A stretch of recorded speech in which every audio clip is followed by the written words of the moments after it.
Volume increase. Welcome to the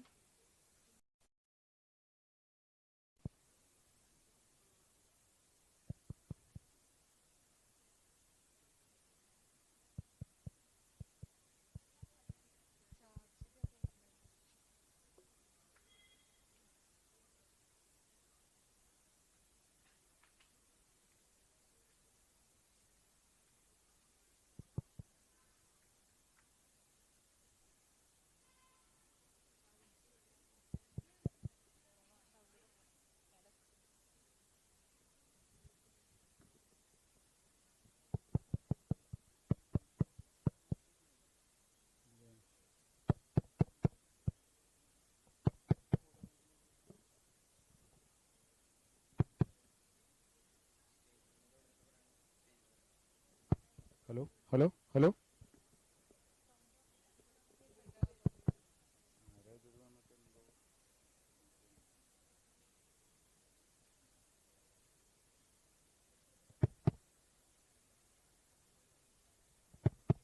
Hello, hello, hello, hello.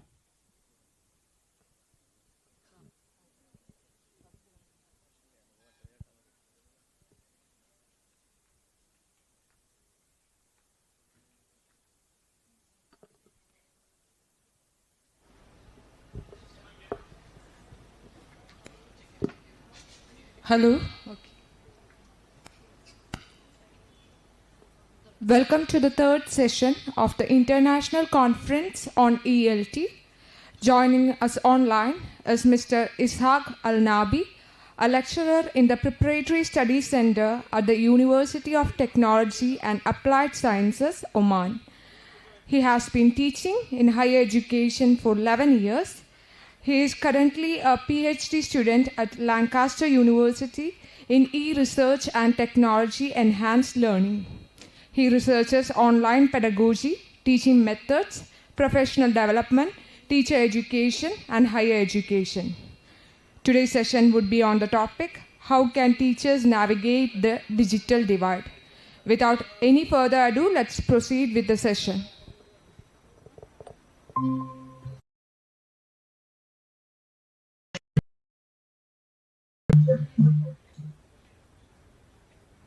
So can you hear me? You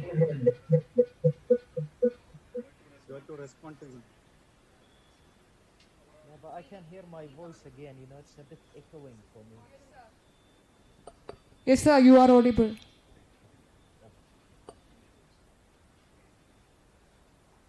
so it's my pleasure really to be here with you today to talk about how teachers can navigate the digital divide. And, I'm not going to take that much time, okay, but I'm going just to focus on the main points. I hope that my presentation is going to be very clear for everyone. So first of all, let me take you through, the agenda of my presentation today. So I'll be covering different, areas with regards to digital divide. So we will be first defining digital divide. Sir, We will be talking, yeah.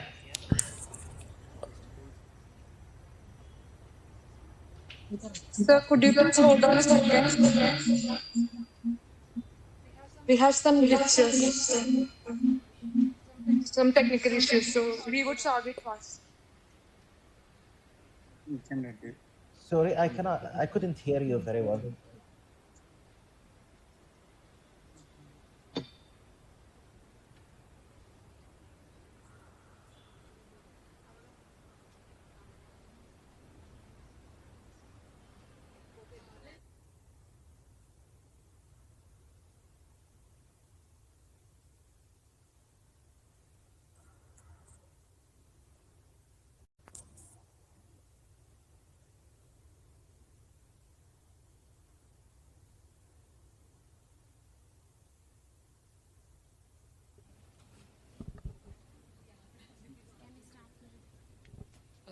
Sir, can we start now? Yes, we can.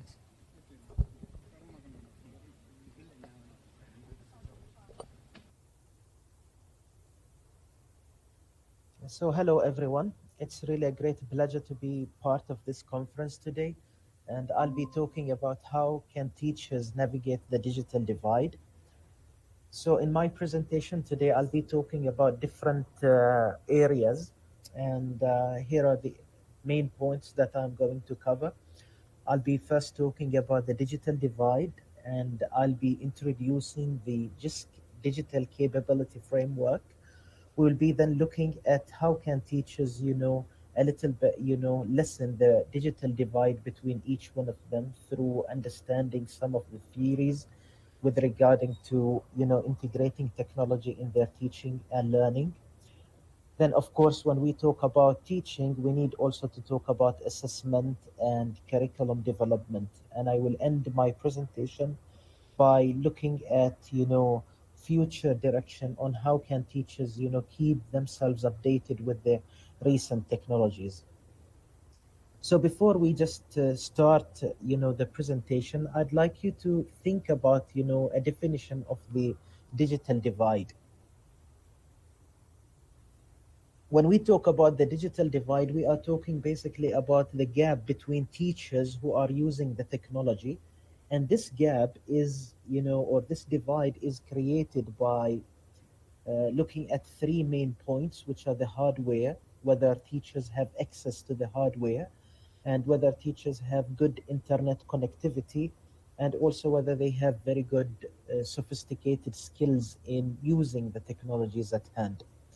So today I'm not going to stress that much on hardware and connectivity because we nowadays teachers do have access to different software, different platforms. Sometimes the universities that they are attached to, affiliated with, provide them with hardware and internet connectivity. But mainly I'll be talking about the digital literacy, which I think that it's the one that is contributing too much to increasing this kind of gap between teachers. And specifically today, I'll be talking about language teachers and how this gap can be, lessened between each one of them.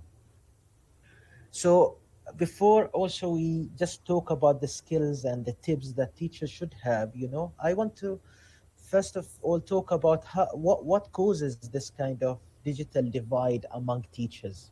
Okay, and here are some reasons of this divide, which the first one of them will be, we've got a lot of different technologies available nowadays, and whenever we go on leave, we come back to teaching, we will find different software have been introduced. Okay, so the amount of software availability to teachers made this gap a little bit wider. The second point here is the post-pandemic pedagogy. Okay, during COVID, we used a lot of different technologies, and now after the pandemic is over, teachers started again to implement and keep using this software.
English department. Then we have NU2. It is AC 129. It is also right near the English department. The participants are Mr. Midun K, Sangeeta Kumari S, Neha Anthony Akkara, Elizabeth Paulos, Sharanya Raj Muttumaniraja, Minu Thomas, Jestimol V. Joseph. So the online venue 1 is here in Kavi Pratibha. The participants are Jinsi JL, Miss Neelu Suwalka, P. Sumabindu, Jisha Kea, Madaka Vijay Kumar, Miss Anaga A, Neeta VT. And the online venue 2 is at Nalanda, which is in library. The participants are Irene Sarah Joseph, K. Gayatri, Sushmita Bastia, Grishma Ravindran, Tamil Selvi, Mutturasi, Dr. Swami Bairi.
They need to have knowledge of digital creation, problem solving, and innovation using these different tools.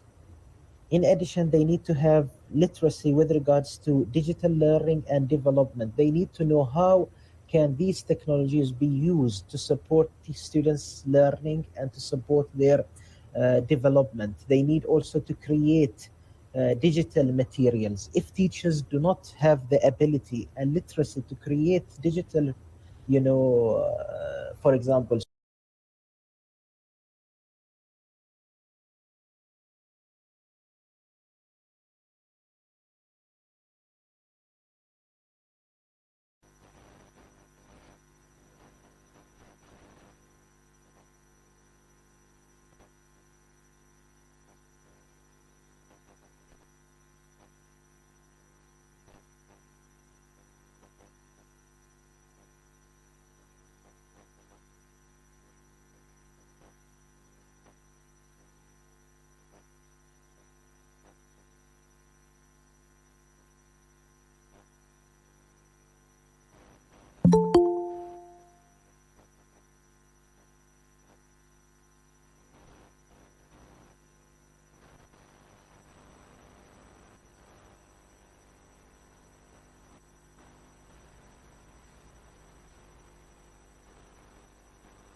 Hello.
He'll play it.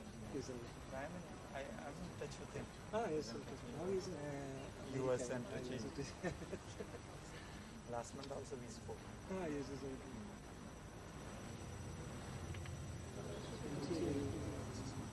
I was a student there from 83 to 90. And 90 to 93 I was on staff.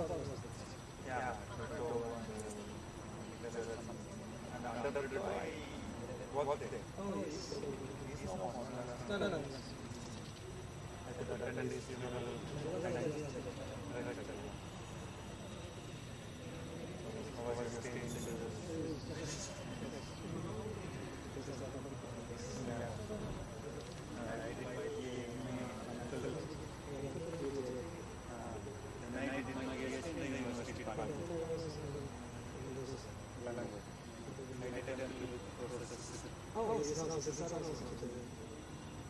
He came there for the extension.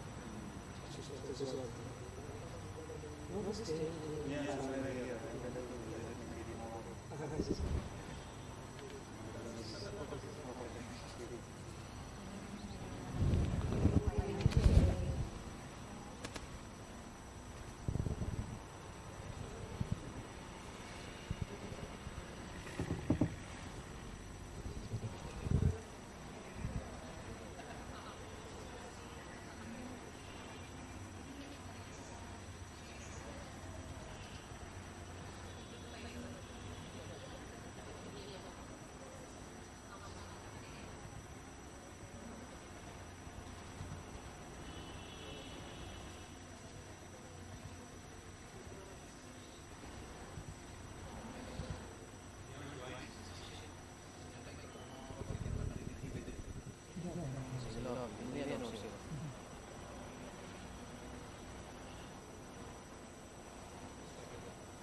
So, good afternoon everyone.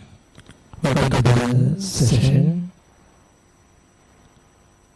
I am Dr. Chishi and I will be chairing this session.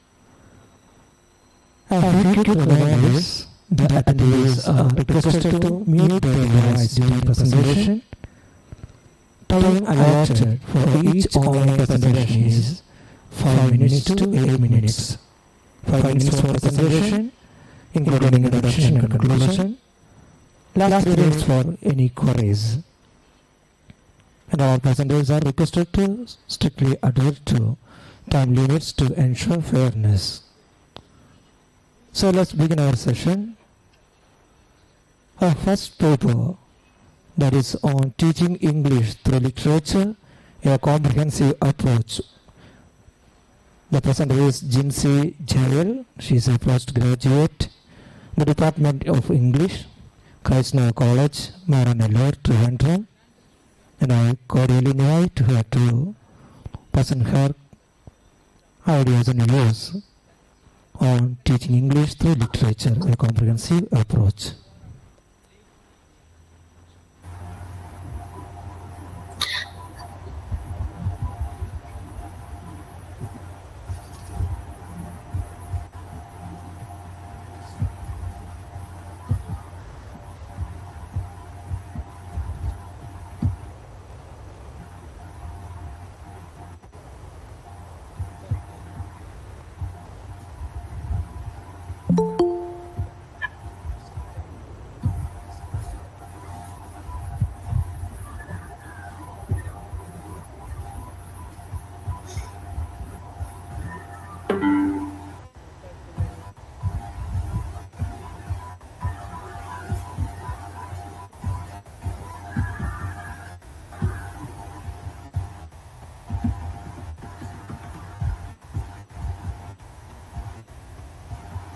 Good afternoon, everyone. My name is Jinsey Jael. I am doing post-graduation in Chrysler College, Trivandrum. The topic of my research paper is teaching English through literature, a comprehensive approach.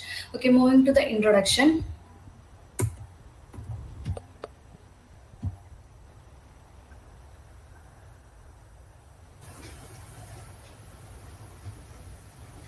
Just wait.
इसकी आवाज भी नहीं आ रही.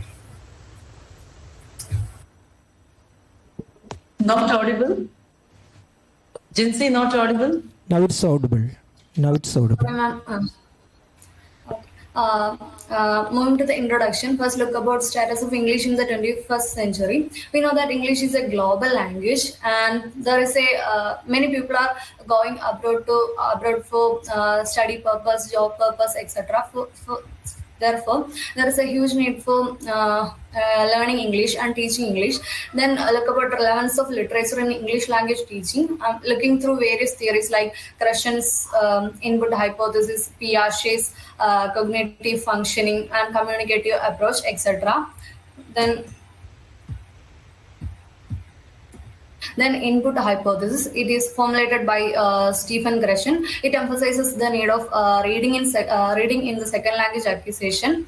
Then what is an input? Input is a knowledge little above the current competence level, and here providing literature as an input. So the children can acquire language more effectively. According to Stephen Gresham, this is a better method of developing grammatical accuracy than direct grammar teaching.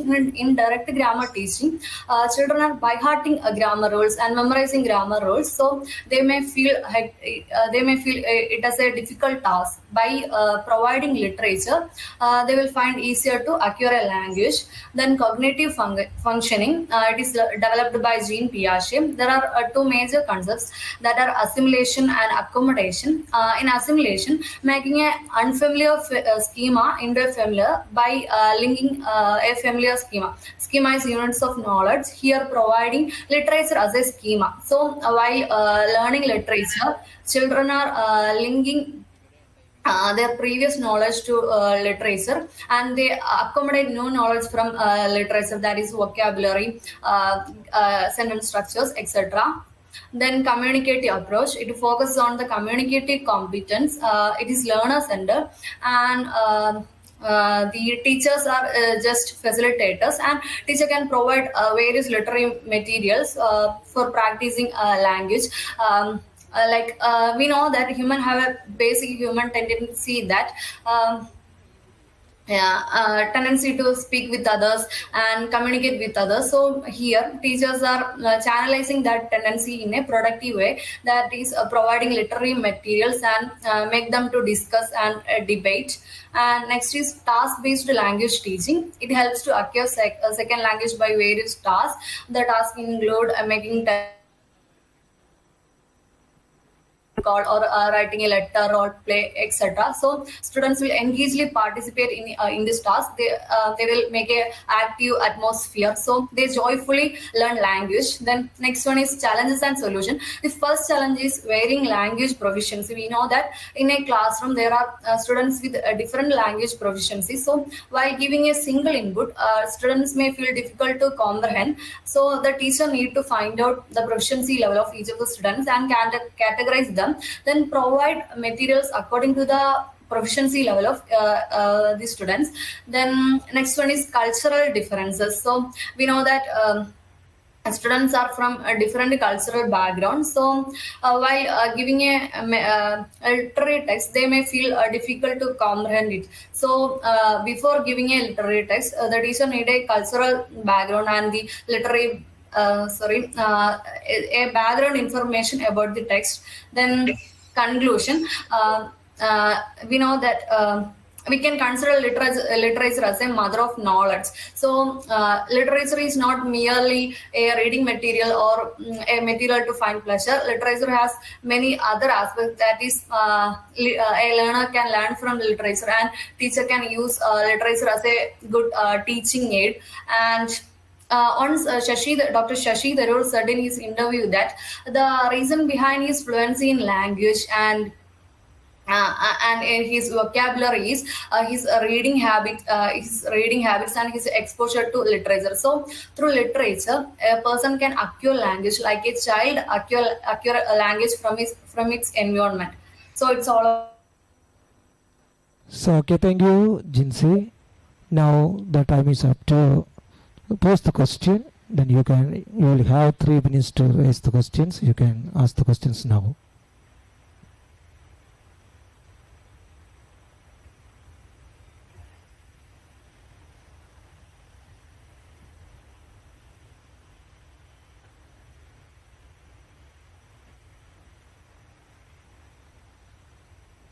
If you have any queries, you can raise it now. No, sir. No, sir. No. It's okay.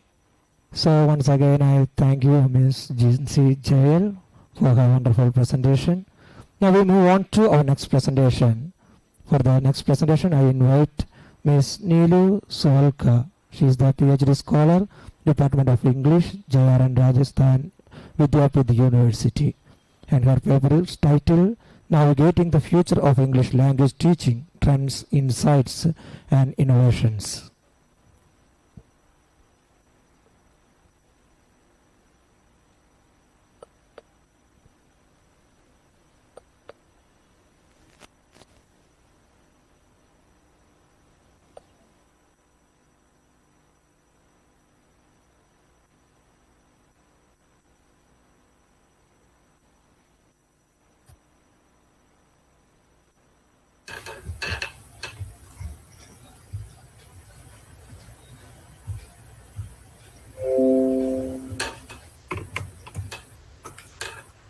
Good afternoon, everyone. Is my presentation visible? Am I audible? Yes.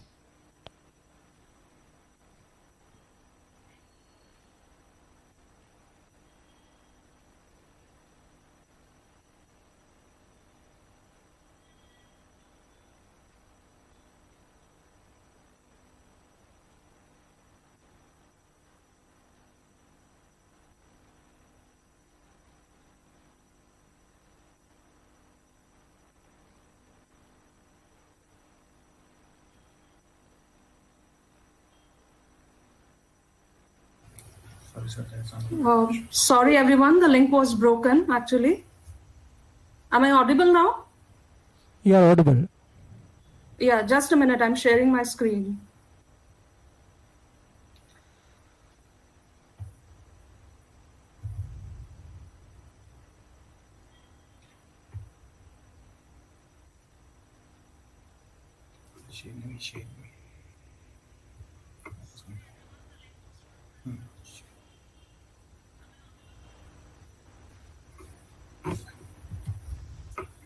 Yeah. Is my presentation visible to you people? Yes. Yeah. Good afternoon, everyone. My name is Neelu Swalka, and I'm a research scholar in English from JRN Rajasthan Vidyapith University, Udaipur, Rajasthan.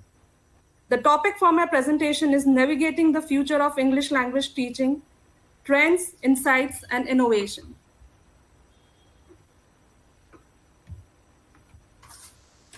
The discipline of English language teaching is always evolving with latest trends, information, and innovations emerging to meet the changing needs of both learners and instructors. The study aims to analyze the future of English language education by looking into recent trends, information, and innovations that are influencing the future of language education. Beginning with the incorporation of modern technology and progressing to the enhancement of cultural competence, the research will examine all areas of language acquisition and assess the possibilities in relation to educators, learners, and policymakers. Thus, the goal of this research is to contribute to an improved understanding of the potential future advancements of the existing state of ELT, as well as to discuss how language instructions can expand and improve the future. My objectives for the study are to assess and discuss current trends in ELT, including techniques, approaches, and technology used in language training today. To investigate innovative practices and technologies that is revolutionizing the landscape of ELT and their impact on language learning outcomes. To identify challenges in ELT and to propose improvement measures for that. To highlight available opportunities for educators, policymakers, and stakeholders in language education. Now we come to the key trends and insights into effective ELT. First one is the technology integration. To improve language learning experiences and engage students in meaningful ways, internet platforms, educational softwares, and interactive materials are being used more and more nowadays. Next one is the localization and personalized learning. Substantial focus has been placed on content localization, which involves adapting educational resources to suit regional dialects and cultural situations. Next is focus on practical language and task-based learning. Task-based learning is becoming more popular as students work on real-world tasks and realistic projects to improve their language proficiency. Promotion of multicultural competency. This approach recognizes language's importance as a channel for cultural interchange and enables learners to build intercultural competency alongside linguistic ability. Now we'll look at the recent innovations in ELT. There are many innovations in ELT. First one is collaborative teaching techniques and strategies. It further includes technique like communicative language teaching, in which techniques are used regarding real-world task assignments. Next is flipped classroom structure. Here the learners have the flexibility to learn from home while participating in the class discussion and other group activities. Next one is blended learning. It combines conventional lecture room methods with virtual resources. Next is teacher training program. In this, teachers with the help of modern instructional techniques and digital technologies can improve their teaching methodologies. Next is content and curriculum development. It includes the incorporation of soft skills such as critical thinking, communication, and teamwork. It also incorporates cultural integration and storytelling methods of teaching. Next is infrastructure and resources, providing language labs with new technology, which allows students to utilize and enhance their language abilities using multimedia programs and audiovisual tools. Now I'll discuss few major challenges in the field of ELT. They are, first one is the size of class, then there is shortage of skilled instructors, then there is inadequate resources, then comes the technological divide, then is this socio-economic differences, there is the resistance to change. Now, after discussing the challenges, we can convert these challenges into some opportunities. They are professional development of teachers. Here, the teacher should embrace professional development that can be effective in improving the skills of teachers and thus the ELT outcomes. Policy regulations. It is important to note that government interventions and policy changes can help in eliminating such barriers and ensure that equitable ELT is provided. Then comes the technological integration. In this, incorporating technology into courses allow for the provision of exciting and interesting lessons that contribute to the enhancement of ELT. Then comes the public-private partnerships, then cultural competency, in which the implementation of cultural competence can help students for international communication and improve the cultural sensitivity too. Then is the research and innovation. Then there is learner-centered approach, in which encouraging educational programs that focus on personalized learning tailored to individual students' requirement and preferences. Now I'll conclude my presentation.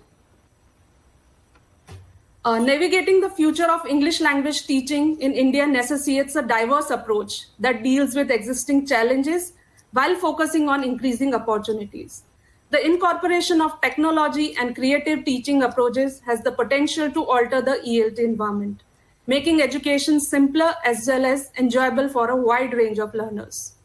The integration of learner-driven techniques and the use of practical, real-world projects may considerably improve language competence and communication skills. So, navigating the future of English language teaching in India necessitates a diverse approach that deals with existing challenges while focusing on increasing opportunities. The incorporation of technology and creative teaching approaches has the potential to alter the ELT environment. The future of ELT in India is also dependent on ongoing professional development initiatives for teachers, policy reforms, as well as public-private partnerships. Finally, by adopting technology, encouraging cultural competence, and supporting innovative teaching approaches, educators and policymakers can develop constant learner-centered environment that meet the changing requirement of language learners in India. Thank you. So thank you very much, Ms. Neelu, for your excellent presentation. Now it is time for the questions and clarifications. You can raise your questions here.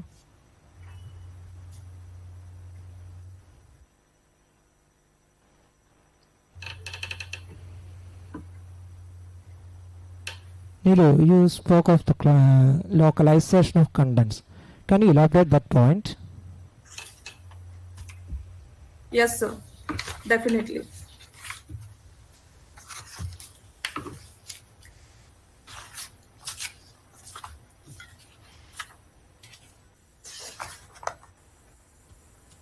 So in localization, there is substantial focus on the content localization. So which includes that there are different regional dialects in our country which have different cultural situations. So teaching the people, teaching the students according to the personalized regional dialect, which they can understand easily, the language they can understand easily, regional language they can teach, is a very important initiative in the field of ELT, which has been taken nowadays.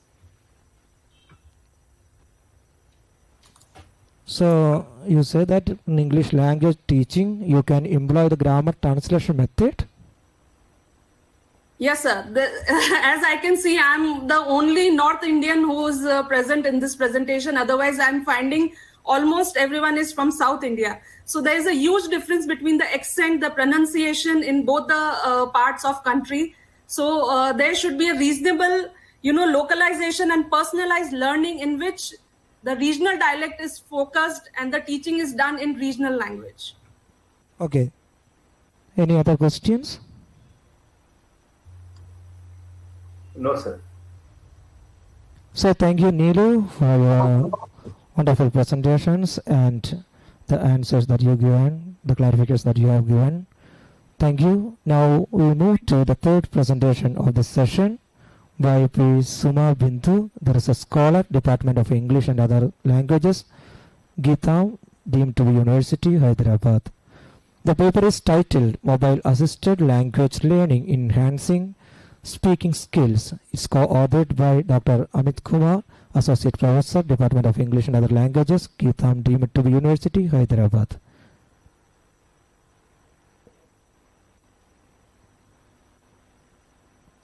Good afternoon, everybody. For the presentation, I'll be using I'll be using a desktop, and for my talk, I'll be using a mobile. There is no facility in my college. I'm in college right now. Well, good afternoon, everybody. As Sir has introduced my topic, I repeat the same. My topic is mobile assisted language learning, and I'm a research scholar. And my guide is Dr. Amit, working for Geetham University. I have few points to talk about: the introduction, the abstract, and the various apps that I used, along with the conclusion, recommendations or suggestions, and the bibliography as usual. Coming to the abstract part, the world of digitalization is that is what we are seeing right now, and English has its own importance. And not just for English, there are many languages in the world which can be learned through MAL. And MAL has given a lot of scope for English language specifically. And this has revolutionized in for the past 1.5 decades. And this paper, what I'm going to present, aims at the effectiveness of MAL in enhancing the speaking skills among the language learners.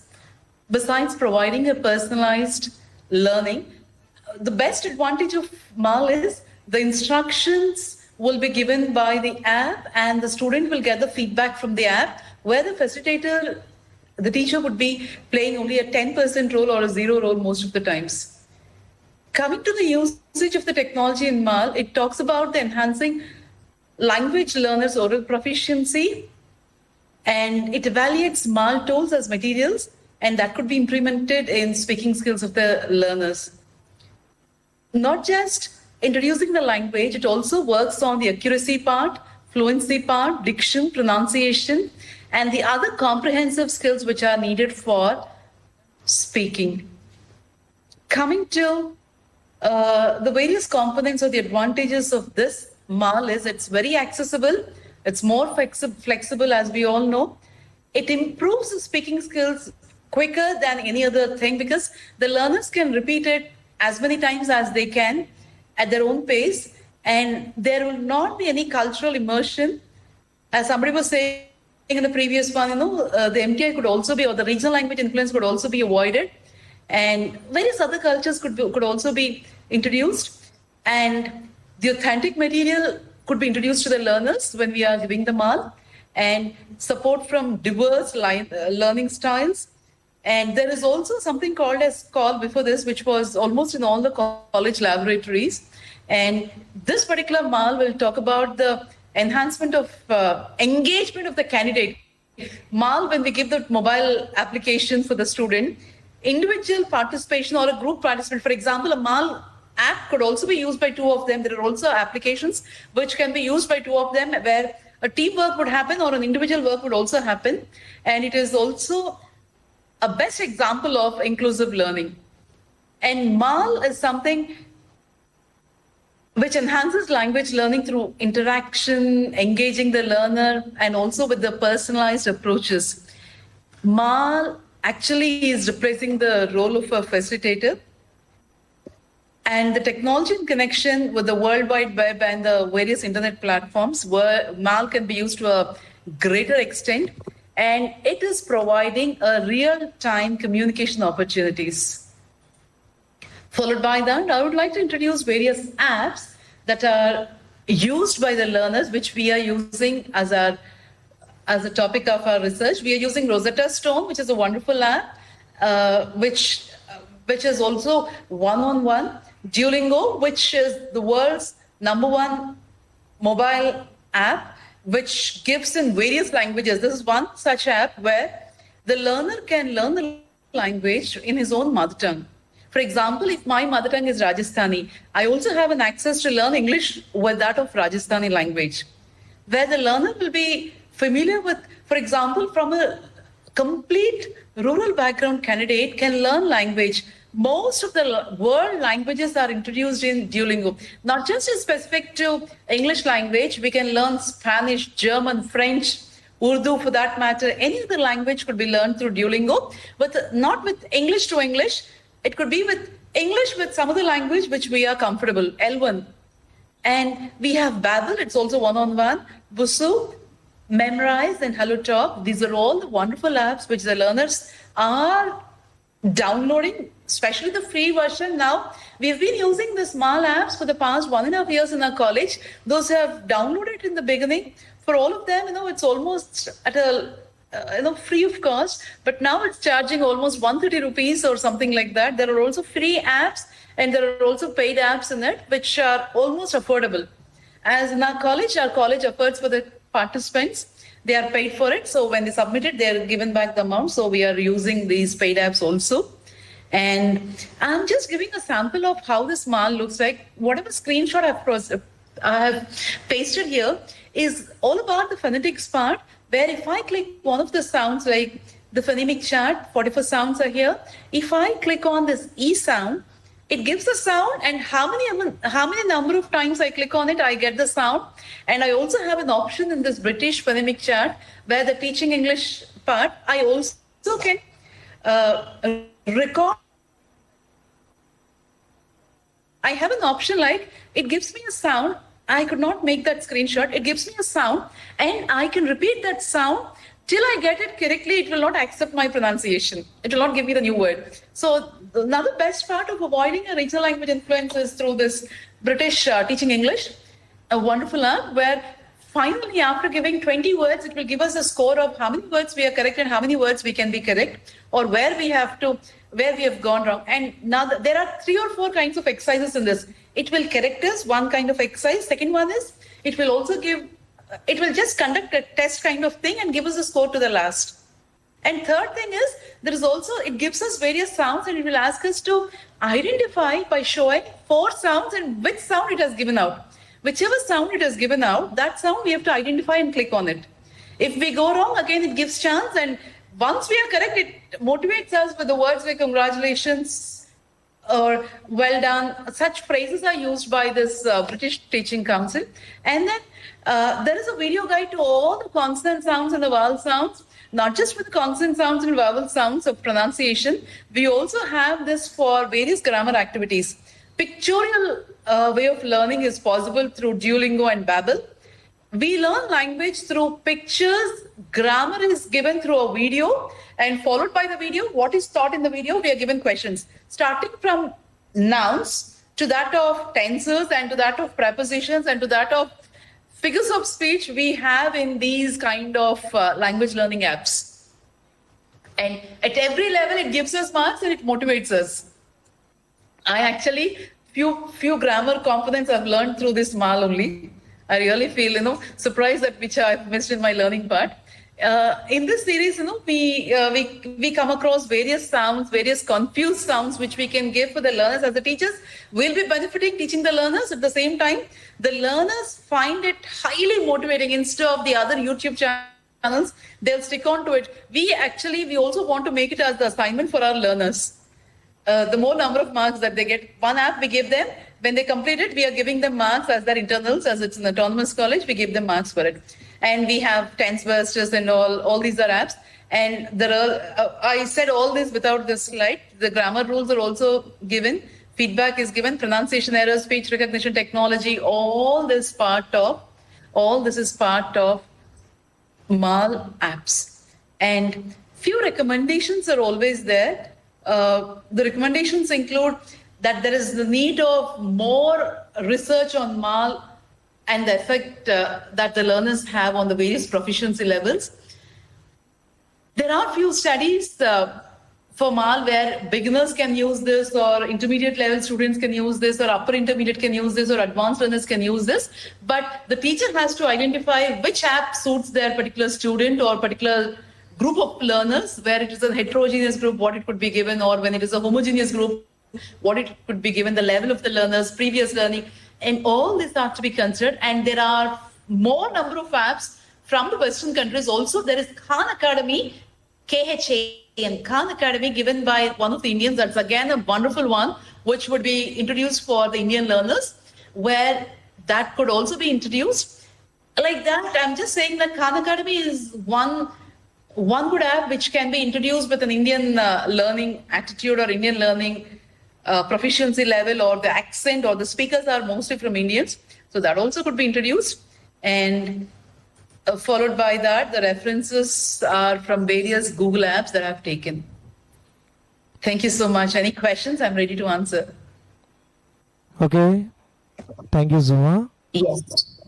Yes, sir. Now the questions are invited. You can get clarification on the topic. MAL, that is the exact word she has used. That's the acronym. Any questions?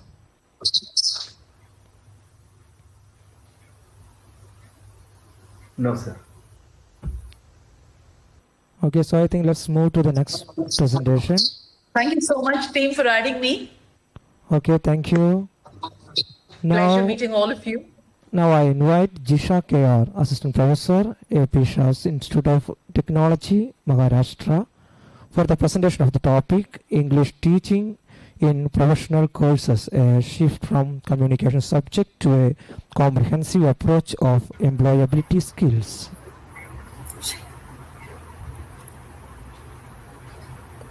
Thank you so much, sir.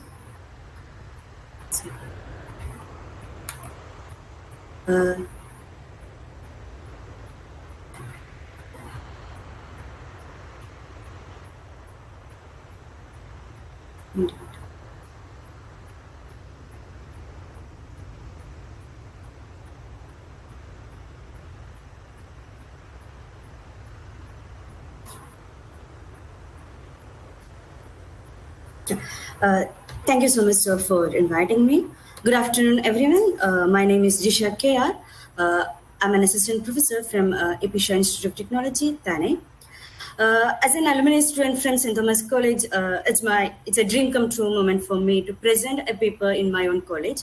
So I would like to extend my gratitude to all the organizers, especially Anu ma'am and Viju sir, for giving me this opportunity.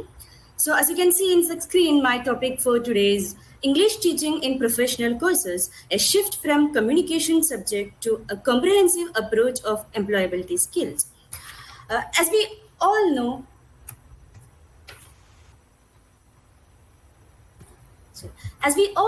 English is introduced to us by Britishers. okay, as a part of colonization, not only in India, but in many parts of the world. We learn English as a first language, second language, as a foreign language, and in many other ways. In India, we mostly learn the linguistic and literary aspects of English and often disregard the communicational aspects of the subject, which are emphasized in professional courses. So you can see the emergence of MNCs, that means multinational companies, and the process of globalization has led to a composite culture in workplace. So this diverse workforce actually need a connecting language which demands intercultural communication.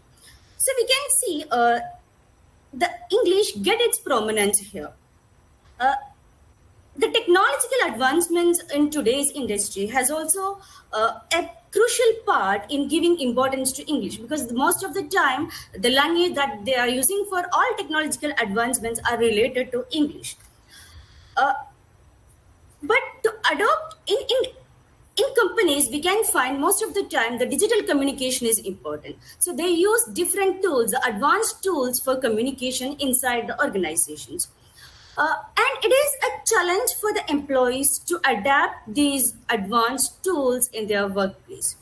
So by introducing ICT, information and communication technologies, we can face these challenges, because computer and internet-based learnings and personalized learning through mobile technologies are considered to be effective tools for learning English. We can find that digital libraries are very common nowadays. Digital libraries and ebooks are eliminated the boundaries and provide wide areas for exploration, not only in English learning, but also in other disciplines as well.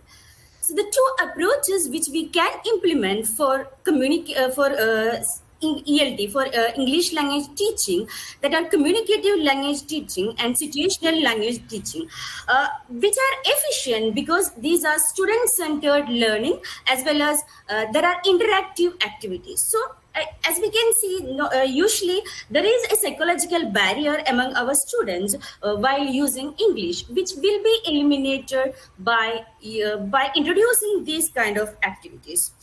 So in short, English is essential or inevitable in our professional world. A workplace demands formal, technical, concise, and clear language to express our views and ideas. So English is widely used for presentations and technical documentations. The knowledge of English itself offers many career opportunities to the job seekers. So in short, we can find English as an employability skill. It's a gateway to success.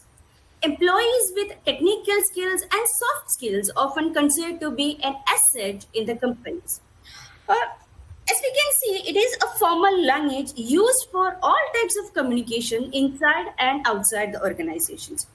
The proficiency in English is an integral part of professionalism as well as a personality of the employees.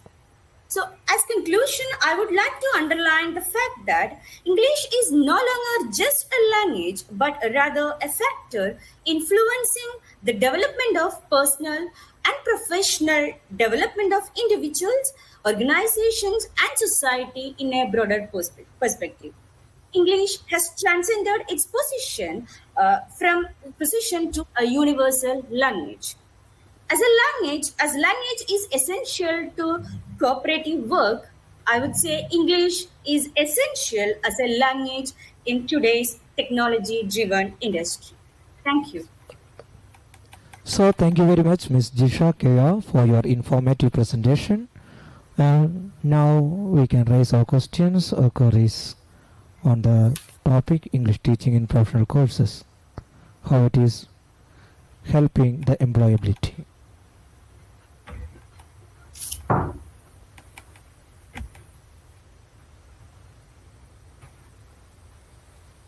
Any queries? Yeah, I have a question. Yeah. Ma'am, can you please elaborate, like along with employability, Is English also impacting career progression, or like after the employability is done? What about the career progression or career growth chances if we have good communication skills? Yes, of course. We need for career for growth in career. We can find that many companies themselves are introducing orientation seminars for grooming their employees in regards to the soft skills, like for team building, for leadership, for communication skills. Any act using, so it is not it is a never ending process. Okay, it's not like we have good language and we got a job and that's like we have done our work. It's not like that. For a growth in your career, you actually need good communication skills, good interpersonal skills, I would say. Not because communication skills is just a part of interpersonal skills. So you need a combination of all these things. That's why I use the term employability skill. So it is not, it will never end in a single day. Like after getting job, it will never, we cannot stop, because as we know, in our case itself, as language teachers, still we are learning language day by day. So I think we need it in our internal. Thank you. Yes, okay. Any other question? Any other question? No. No, sir. No. Let's move to the next presentation. Thank you, sir. Okay. Okay, thank you, Ms. Jisha. Now I invite Madhaga Vijay Kumar. I don't know whether I have pronounced it correctly. Yes, sir. Correctly, sir. There is a scholar, Department of English, Geetham, deemed to be University Hyderabad, and the paper is titled Evaluating the Efficacy of Language Focused Written Feedback to Upgrade the Writing Skills of Polytechnic Students. It's co-authored by Dr. Amit Kumar, Associate Professor, Department of English and Other Languages, GSHS, Geetham, deemed to be University Hyderabad.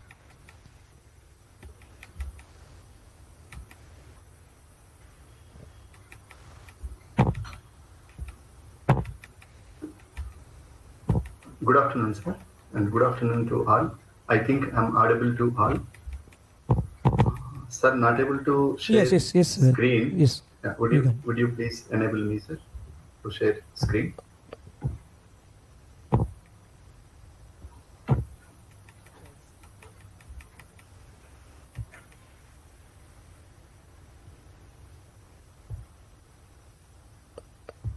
You can share the screen now. Is there any difficulty and technical issues? Yes, sir.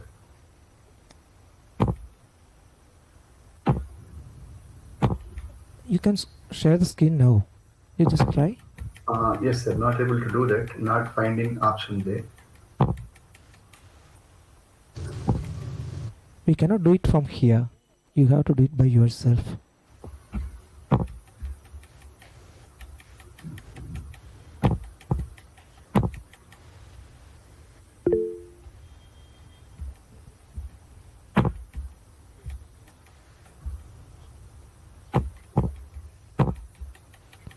There's a three dots in the. Have you seen it? Sir. Yes, just click on it. Sure, sir. And you will have the share screen option. Mr. Vijay, or you will have an arrow on your laptop. That arrow can project, or three dots will be there. Okay, ma'am. I clicked on there. Then settings and full screen. Yeah. I'm finding out option there, ma'am. Yeah, one arrow is there. I clicked on that arrow. Not finding any option here, ma'am. Up arrow, you just click. It doesn't say anything. Share screen is up arrow. That same screen, that share option is blocked, ma'am. Blocked. So you have to ask him to unblock.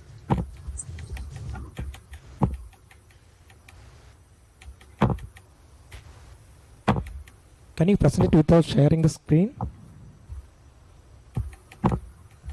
Without sharing the screen, sir? Yes, you continue, sir. Okay, sir.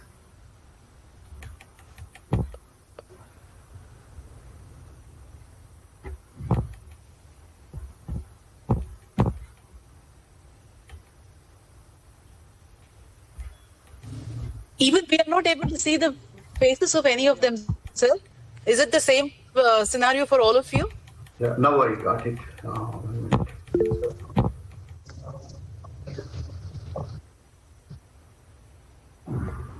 Yeah.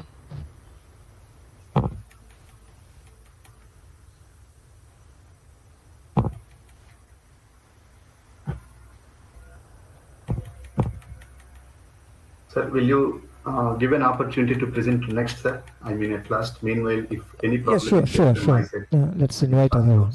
The next one. Sir.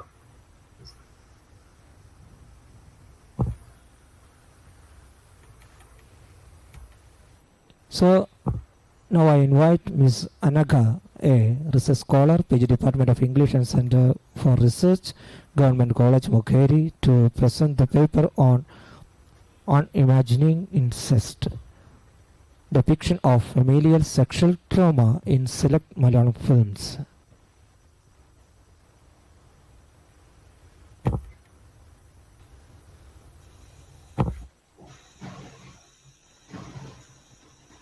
Good afternoon, everyone. I hope I'm audible and visible. I'll share my screen now.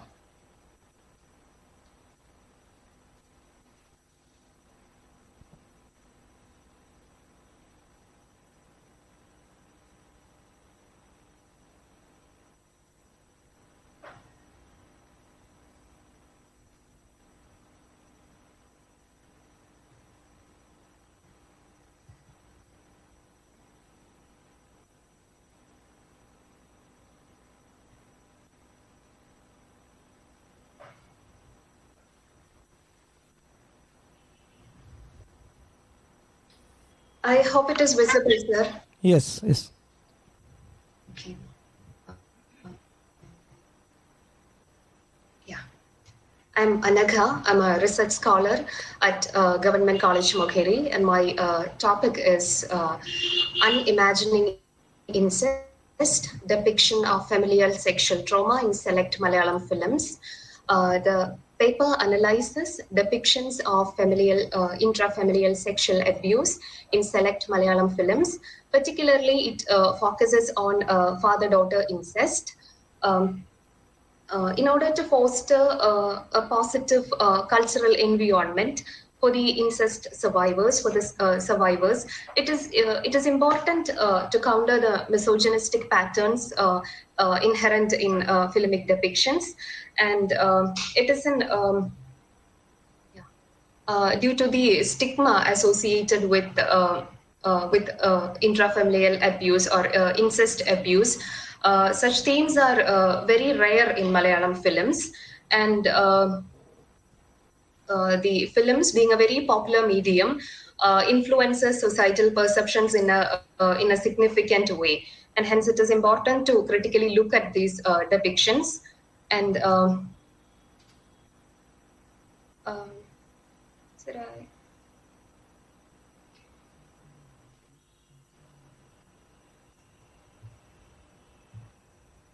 Sir, I think I can't change my slide.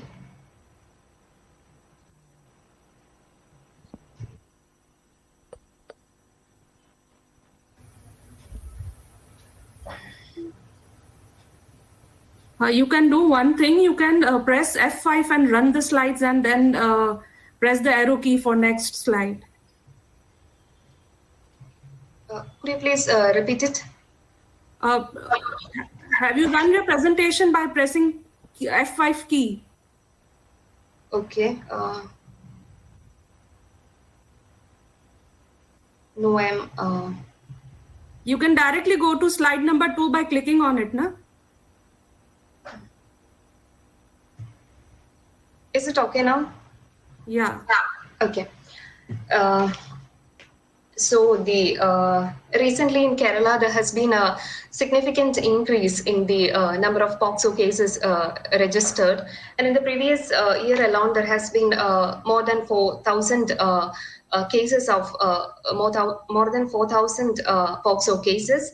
And of these, 85% of the abuse of the survivors are girls. And in the total POCSO cases registered, more than 400 cases, in more than 400 cases, the perpetrators are family members. And it is in this context that the paper attempts to engage with the filmic depictions of incestuous abuse. And in their work, Father-Daughter Incest, Judith Herman and Lisa Hirschman observes that father-daughter incest is the most frequently reported type of incest.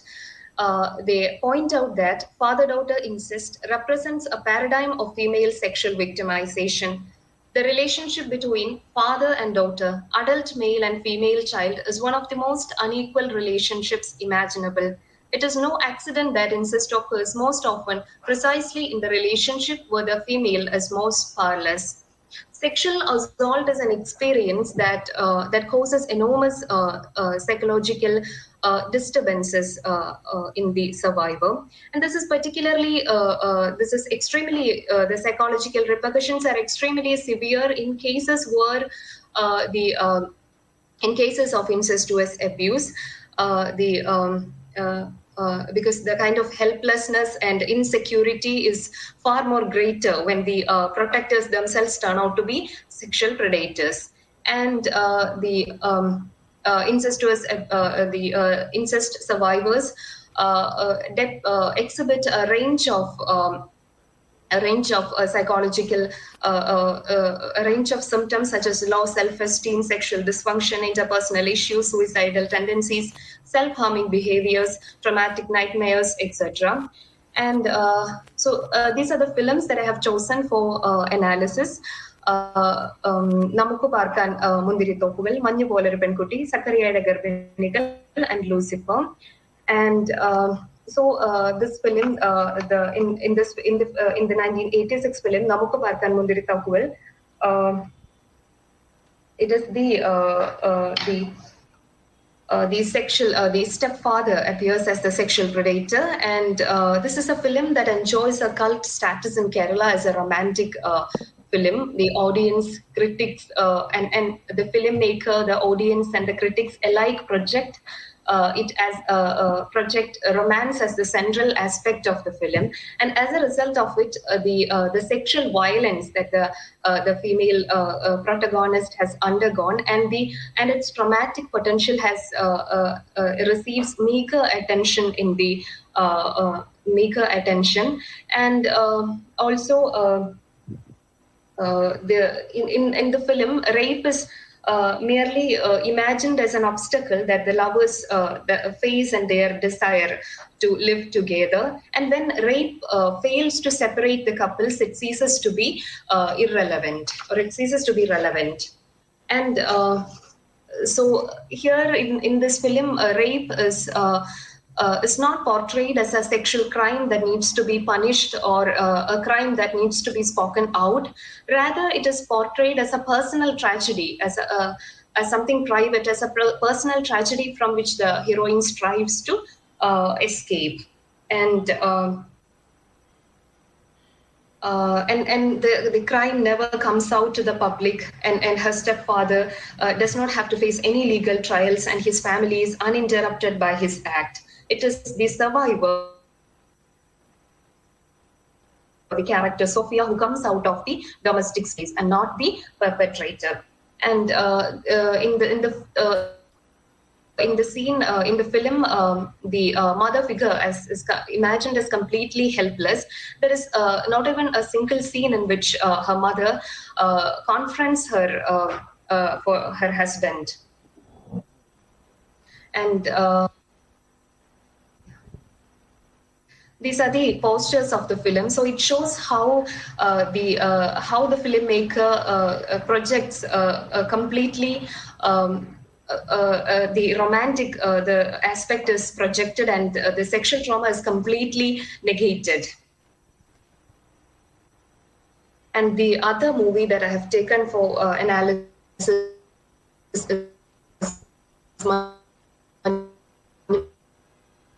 acknowledges the traumatic potential of abuse. It depicts the struggles of a character called named Nidhi, who strives to escape from her attempts to escape from her stepfather, from her abusive stepfather.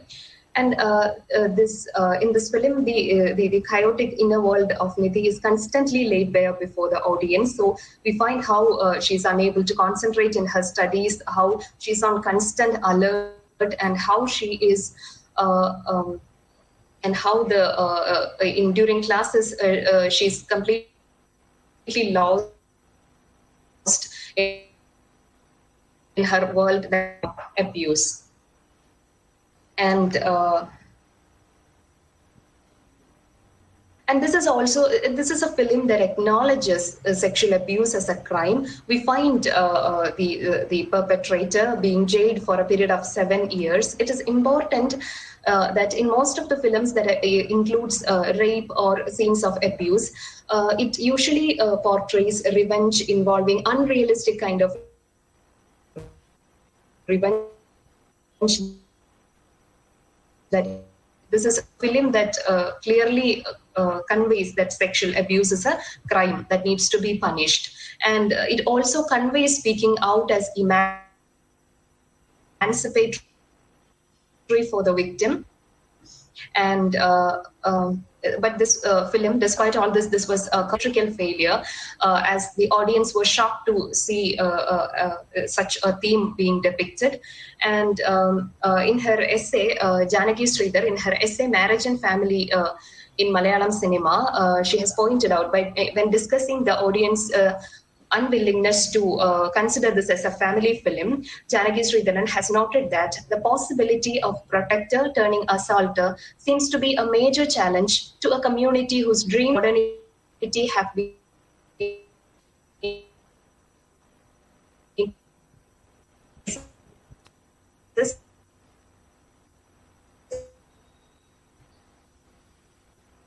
and also a film noteworthy that the abuse no longer remains a preference her abuser. The whole neighborhood is and also it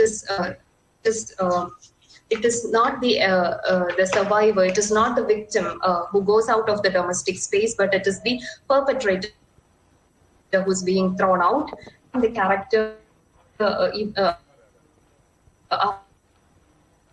after the incident,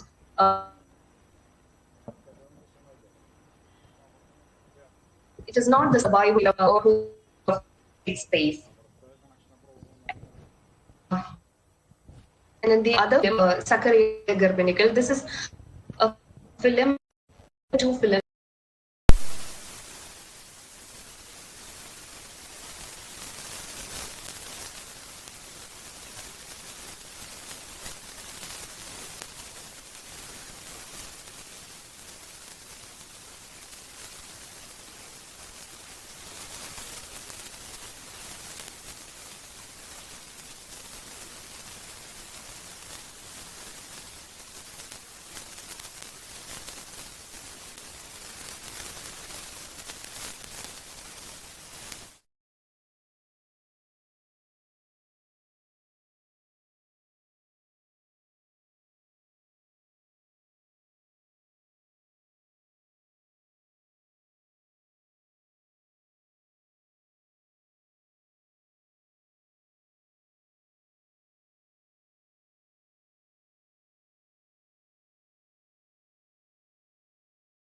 It can be seen as an attempt from the filmmaker to sort of save the audience from encountering the disparity of the situation. And this is in fact an attempt to make the film more acceptable to the audience and to prevent it being a theatrical failure. Scenes. So Sarah is a rape victim who is impregnated by her father, but this is how the film depicts her. This is how this is a relatively recent movie that depicts and also in the film Zachariah Garbinigal, the abuser, the sexual crime never comes out. This is a movie released in 2013, and the sexual crime never comes out. The father is not exposed or confronted its space, and it is Sarah. It is Sarah, the victim, who comes out of her home, and her father. And as in the film Namukku Paarkkan Mundiri Thoppugal, the father figure is his family life is uninterrupted, and it is the victims who come out of the domestic space. And in this film, Zara conveys. When the audience comes to know that this was a rape, Zara is absent from the scene, and her gynecologist, her gynecologist Zachariah, to whom Zara conveys that she was raped by her father, he also keeps silent about the issue. And here also mother is imagined as completely helpless or completely inefficient. And this is a recent film that deals with incestuous abuse. Anaga, Here would you please summarize your findings? Anaga, would you please summarize your findings? Now it's time. This is a film that acknowledges the psychological repercussions of the abuse, but in the film, the sexual abuse, we find the character Janvi, the victim, being extremely frightened when in the presence of her abuser. Though it acknowledges the psychological repercussions of the abuse, the sexual abuse remains as a secret, and the mother figure, her mother is emacive and helpless. Though her mother is a very influential person, she's unable to do anything against it, and she seeks the help of a male protagonist to escape from him. And coming to the conclusion, it can be seen that incestuous abuse is a rare theme in Malayalam cinema. And of the films analyzed, Manju Polaru Venkutti is a realistic, is a more reliant or an authentic depiction of incestuous abuse. And in the other three films that I have discussed, incest depictions are largely shaped by patriarchal values, and mother figures are presented as lacking agency. And most importantly, rape is not acknowledged as a crime, and the traumatic potential of incestuous abuse is trivialized in all these films. That's all. Thank you. Okay, thank you, Ms. Anaga, for your wonderful presentation. Now, we have the time to raise certain questions with regard to the topic on imagining incest, depiction of families. Okay. Anaga is in the group. May I ask a question, Anaga? Yeah, you may ask the question. Yes, ma'am. Anaga, you there? Yes, ma'am. Yes. Even for me, the voice is a little low, but I try to hear a lot. The question is, what is the objective of identifying this particular topic? You have identified the problem. You want to talk about the directors, the way they were directing, or the new point that is being brought into the film world, or is there a solution, or such movies should not be taken? I didn't understand. After this, I might not meet you, so I want to know the suspense of it. The objective of this particular topic is what? Can you just... Okay, the objective is to critically look at these films, to critically look at the depictions of abuse, and to expose the patriarchal values inherent in it, and so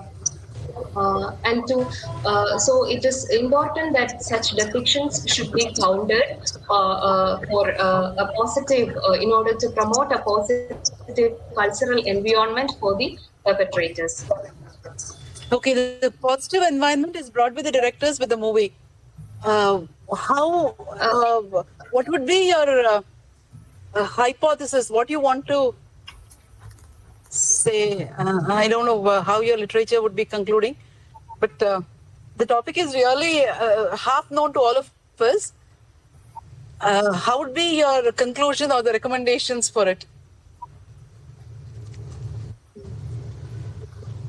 Like only, Anaga, are you there? Yes, I'm here, ma'am. I hope I'm audible. I hope there is no... Yes. I hope I'm audible. Yes. Okay. Yes, you are. So, films, I think it is important to count such depictions because films, being a very popular entertainment medium, it has to influence people. So depictions of this kind of misogynistic kind of depictions will have a negative impact on the survivors. So I just wanted to look critically at these films which are celebrated. These films, especially films like Namakku Vaarthan Mundiri Thorukal, these are celebrated films in Kerala. So I wanted to look at this.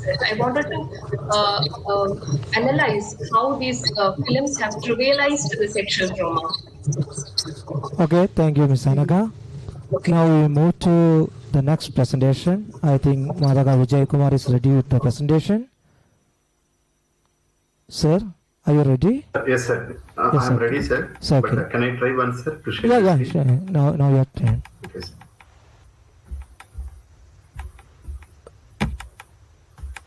Sir, is my screen visible to all, sir? Okay, 1 minute, sir. I'm doing it.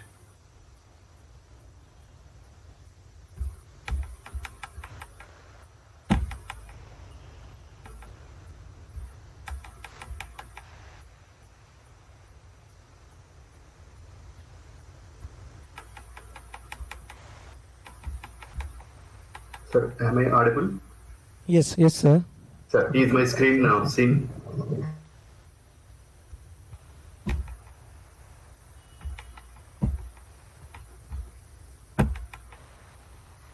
Sir, can I present without sharing Yeah, the yeah, screen, yeah. sir? You may present, sir. Okay, thank you, sir. I'm doing it, sir. Good afternoon, sir, and my peer presenters and everyone on the screen. Myself, I'm Vijay Kumar Madaka, research scholar, Geetham deemed to be University, Hyderabad. Coming to my topic, evaluate the efficacy of language-focused written One writing second. skills. When you are sharing, we are getting the statement like you are sharing the screen. Immediately show that tab. If it doesn't come, then you can continue. Because we are trying to see your face and we... It's okay. I tried a lot, man. Not able to do that. Can I go ahead? Yes, Coming yes, to sir. my Yes, sir. abstract, the When you're present. sharing the screen, we could see the screen. Coming to the abstract, the present status of English language in polytechnics. Actually, in English language, communication skills is particularly there for the first year, and second year, there is a life skills training for the polytechnic students. The objectives of State Board of Technical Education (AP) is to enhance the employability skills to all the technical students. I mean, diploma engineers. So, developing writing skills is very much essential to all the technical students, especially diploma engineers. Feasibility of implementing LFWF on language-focused written language-focused writing feedback in polytechnics. Language-focused written feedback, particularly targeting the aspects of a student writing. This type of feedback aims to help students improve their language skills, such as grammar, vocabulary, and sentence structure and all. Not only focusing on these micro issues of language, but also language-focused written feedback emphasize particularly on the macro issues of language, such as content, organization, coherence, genre, and all the other things. Developing writing skills requires students to construct sentences and generate ideas across various writing forms, including personal experiences and knowledge. So, in this regard, instructors plays very crucial role in developing students these skills, particularly focusing on the students' individual needs to create effectiveness, writing, and instructional plans. So this feedback obviously helpful to all the students to develop their writing abilities. Coming to the existing practices in polytechnics in Andhra Pradesh, there is no feedback strategies have been implementing in polytechnics in AP because the curriculum is particularly focusing on all the areas of all the other areas that are oral feedback and peer feedback, and feedback from the teacher orally is there and written feedback is not there, and there is no focus on the particularly language aspects, I mean micro issues in language. Language-focused written feedback has studies highlight the potential benefits of language-focused written in improving student writing. Recent findings indicate that LFWF helps students bridge gaps between their native and target languages, improving their understanding and use of linguistic structures. Students generally value feedback from the teachers and find it beneficial for their writing development, as confirmed by the researchers showing positive attitude towards written feedback. Coming to my methodology, the textbook analysis has been made in diploma first year and second year, and after that some classroom observations have been done, particularly 20 classes in students, from the teachers of different polytechnics in Andhra Pradesh, and some questionnaire has been distributed to both the students and teachers to know the perceptions and beliefs of them. Then after that, a pre-test has been administered from my side to know the actual state of the students. And after that, two parameters I have taken. One is technical writing as well as academic writing. In technical writing, report writing, letter writing, I have taken. From academic writing, paragraph writing and report writing components I have taken. So after conducting the pre-test, some interventions I have taught for the students. During interventions, what I did is, for each components, I have conducting some sessions observations, session-wise tests, and giving some inputs to the students through written feedback, particularly focusing on the micro issues of the language. So after that, after interventions, a post-test is conducted. After post-test, there is a preparation of taking some perception checklist from the students, as well as some scheduled interviews from the students to know their satisfaction levels and to know how this methodology has been working. Coming to my research questions, what are the present teaching practices in English language classrooms in polytechnics in AP? What are the feedback practices which are used in English language classrooms, especially in writing skills? To what extent does language-focused written feedback strategy help students in improving their writing skills in English? What attitudes, beliefs, perceptions do the students have towards their language? The conclusion, effective feedback in polytechnic education is crucial for both teachers and students to enhance teaching methods as well as the improvement of students. Particularly, students will become complete in their writing ability and thus get through their academic and chosen path of education. So this feedback has been proved to be successful in teaching model in the field of humanities, sciences, medicine, engineering, and has recently found its way in business schools also. Therefore, this present study has been made an attempt to analyze the effectiveness of how it works in polytechnics to improve their L2 writing skills. Thank you all, and thank you, sir, for listening to me. Thank you, sir. Now the questions are invited. Any queries? Any clarification is needed? Please raise your question here. No, nothing to ask. So let's move to the final presentation of this session. That is by Neeta VT, NCRT Doctor Fellow, Department of Education, University of Kerala, Thiruvananthapuram. And the paper is titled Visualizing Knowledge, a critical analysis on the impact of mind mapping techniques in English grammar classrooms. I invite Ms. Neeta to present her presentation. Thank you, sir. Sir, am I audible? Yeah, sure. I'll share my screen.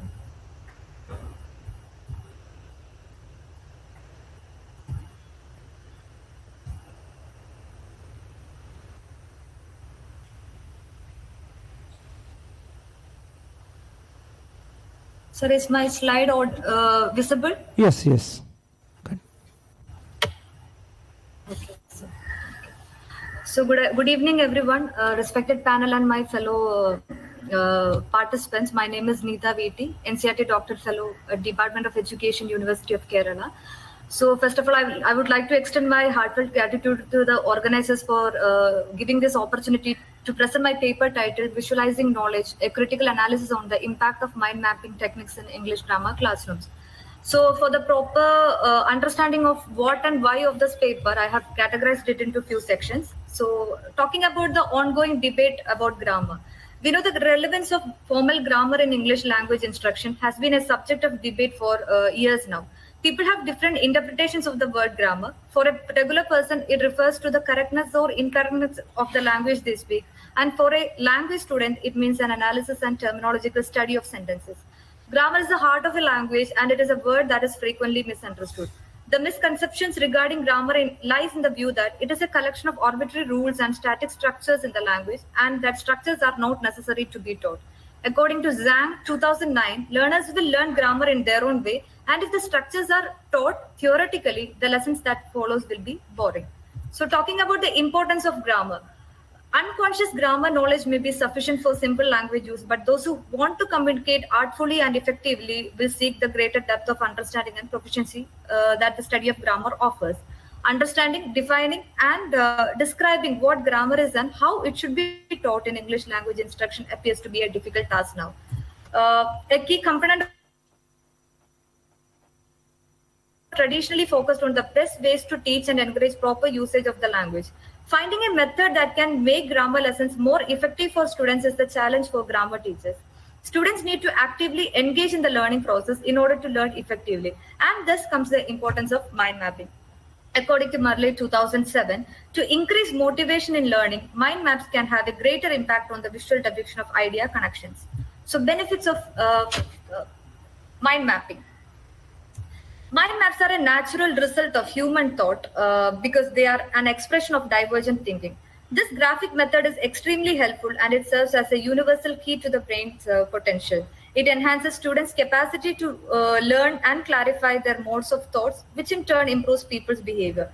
Mind mapping has been used to teach a variety of languages. According to Yen 2010, he has used mind mapping as a teaching learning process as a visual media that allowed students to brainstorm, arrange, and memorize new information while also stimulating students' logic of thinking practices. He also stated that mind mapping could help students to overcome their language anxiety.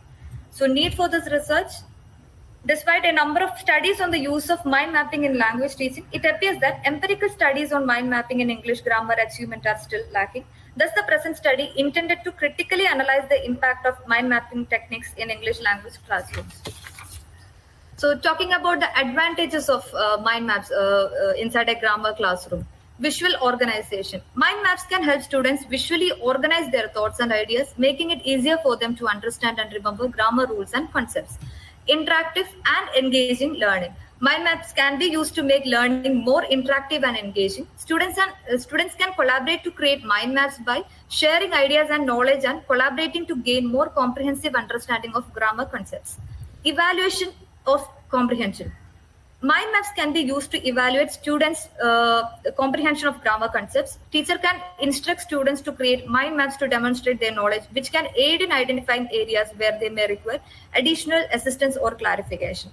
Enhancing lessons with visuals. Mind maps are often decorated with colors, pictures, symbols, and codes and act as a powerful tool for teaching grammar.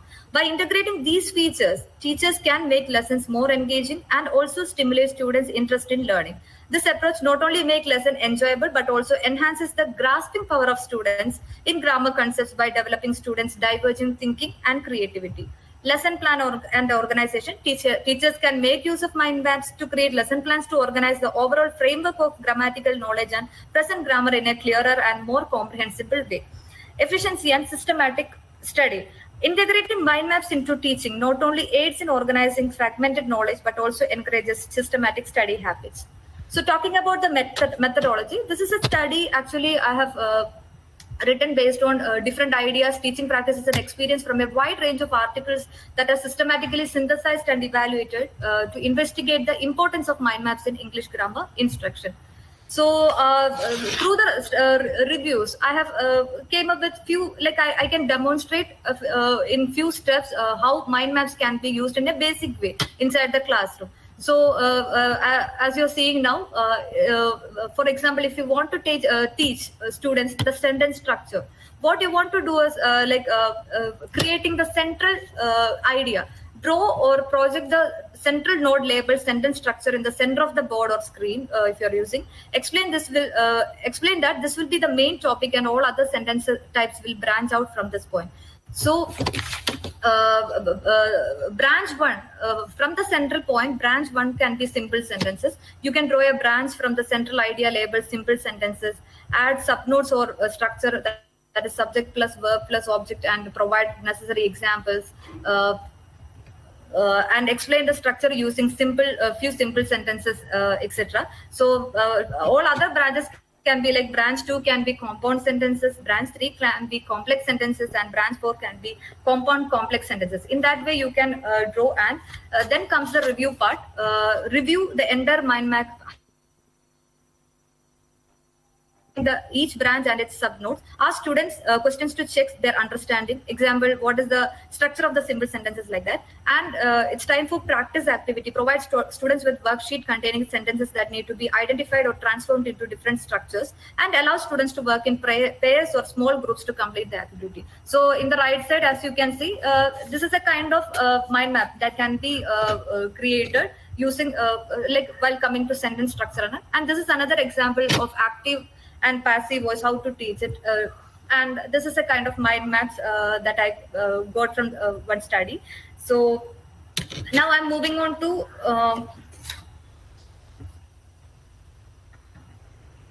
one second. So now I'm moving on to sorry.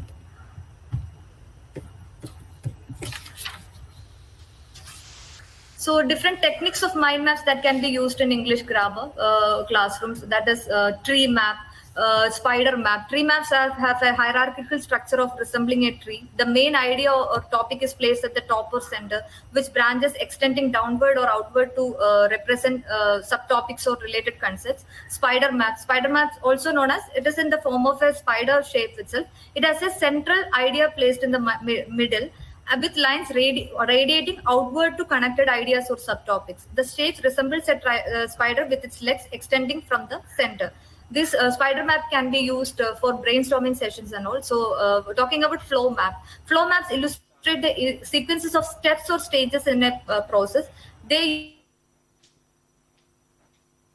to show the direction of flow from one step to next, and bubble maps are used or circle to represent ideas with lines connecting to related bubbles. Main idea is usually placed in a larger central bubble with smaller bubbles surrounding it. And same way, dialogue maps are also used to capture organized discussions or arrangements. They typically feature in boxes, and it is actually, dialogue map can be used actually during the meetings and conferences to connect the ideas systematically. So talking about the findings. Based on the evaluation of various ideas from the wide range of articles, the study has identified several key findings. One major finding is that teachers can effectively use mind maps to create lesson plans, examine the overall body of grammatical knowledge, and help students to gain clearer understanding of grammar. Traditional note-taking methods typically allow students to remember only a single keyword associated with that grammatical concept. When using mind maps for note-taking, students can connect multiple related ideas to a single keyword, enhancing their memory and understanding of important terms. Additionally, as I have told you about different techniques, the study highlights various mind mapping techniques. These techniques can be adopted in English grammar classroom to cater different concepts and learning styles, thereby enriching the teaching and learning experiences. So in conclusion, this paper has critically examined the impact of mind mapping techniques on teaching English grammar, revealing substantial benefits and potential for enhancing both teaching practices and student outcomes.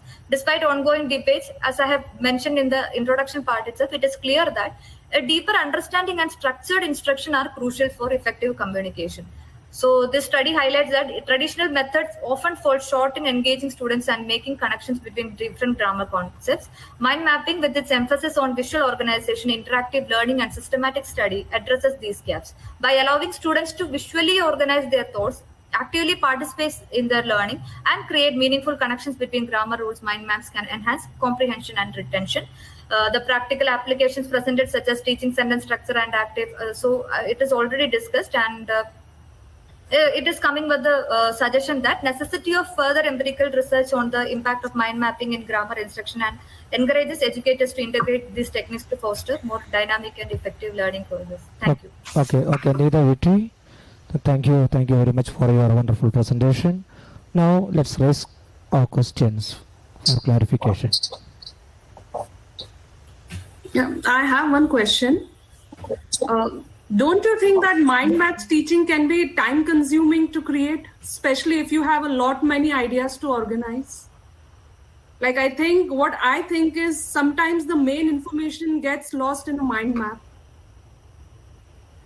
So what do you think about it? It is in a way it is time consuming, ma'am. But I always through research articles, as you have might have noticed, it is a review paper actually. So through studies and based on teachers' practices, I have understood that breaking down of concepts is actually more effective. Not talking about timing, we are actually aiming for future outcome. What objective students are actually gaining through studying these things. And though we have so many things available in learning grammar and all, students, I have recently read a study, and there also for students it is they think that it is an difficult nut to crack. Actually grammar for them it is like that. So these kind of techniques, it's actually practical. Using it inside the classroom is actually practical for breaking down the concepts and to give more make it more comprehensible. So that is what I think. Okay, thank you.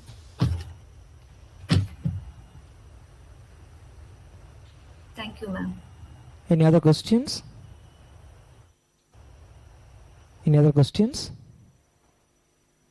No questions, sir. Good job. It's okay, so let's conclude this session.